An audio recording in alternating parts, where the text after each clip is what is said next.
If your ad targeting is out of whack, your funnel conversions will absolutely suffer, even if you're doing everything right on the copywriting side.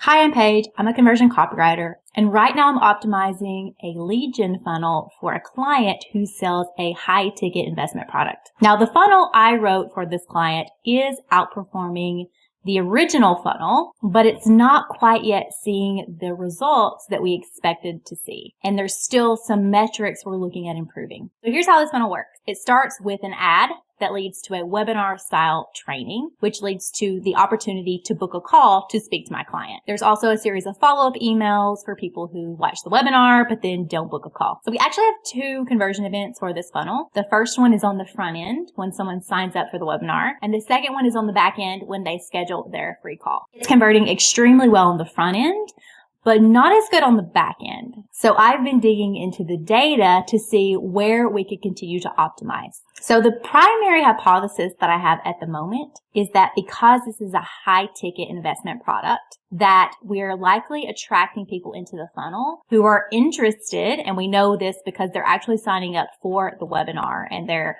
being pulled in by the messaging that we have around the investment product. So they're interested, but my hypothesis is they just can't afford it because it is so high ticket and there's a minimum investment amount of $100,000 plus. And this investment / pricing mismatch is something my client is also hearing on some of his sales calls. Now keep in mind, we've already solved for this through copywriting inside the funnel. We're very clear on what the minimum investment is and what the average investment is to see any results from this investment product. But still, we're potentially getting a lot of people in the funnel who just aren't a fit for that level of investment. Now, how much money someone has to invest is not something we can really solve for with our copywriting. They either have it or they don't. But what we can influence is who we put our messaging in front of, which means if we're seeing a lot of pricing objections and the root cause of those pricing objections are that fundamentally we're attracting people who just don't have the level of investable assets that they need in order to take advantage of this product, that's really a traffic problem. And so that's what I discovered when I dug into the data, was that the way that the ads were targeted was not in alignment with who we were trying to attract into the funnel itself. So even though the funnel was converting on the front end, it wasn't converting that well on the back end, because even though we were pulling in people who would be interested in the investment product and what it can do for them,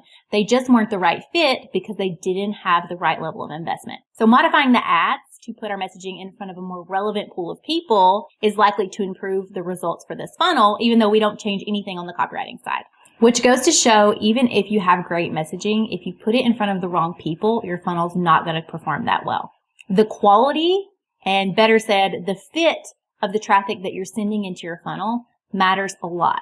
To get any of your campaigns to convert, you have to put the right messaging in front of the right people. So if you have a funnel or a campaign or a user flow that's just not converting it as well as you want it to, and you know it's built to your ideal buyer, and you've done that research, you have data to support your decisions, and you feel like you're doing everything right, then it's time to look at your lead sources, your traffic sources, the way you're building your email list, depending on how your campaign is set up, and evaluate whether or not you're attracting good fit or fundamentally poor fit leads into your funnel. On a side note, it can also be how you're nurturing those leads when they first come into your world. And as always, if you'd like help getting to the root cause of your conversion problems and then figuring out what you need to change to fix them so that you can start seeing more leads, customers, and clients, we should chat. You can start a project conversation with me over at theimpactcopywriter.com.